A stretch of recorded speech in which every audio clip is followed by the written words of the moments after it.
нас остается минута. Вот такой вопрос, на минуту тебе как раз. Ближайший год для Путина.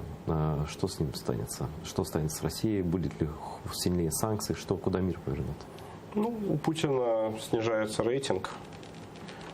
Путин думает о будущей конструкции власти. Закладывает этот год, главный будет для него как раз закладывание тех кирпичиков, которые можно будет использовать дальше. Я думаю, что они думают про союзное государство с Белоруссией для того, чтобы сделать Путина. Аншлюз. Я не думаю, что там будет вот форма как бы военного захвата. Зачем обязательно военный? Я думаю, там что там такой Советский Союз лайт. Вот, то есть, что будет для того, чтобы Путина поднять на союзный уровень, да, потому что сохранится какой-то там марионеточный президент Беларуси и будет какой-то марионеточный президент России. Ну, то есть, а он будет, соответственно, большим папой над всем этим образованием. Это, то есть, реальный путь. Ну, и там все равно там конкуренция преемников, она все равно будет.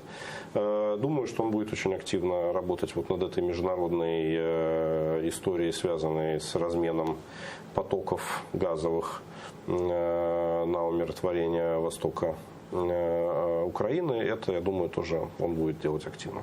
Получится? Ну, надеюсь, что в том виде, в котором он задумал, не получится и, как правило, не получается. Но горести это все равно может всем окружающим принести много.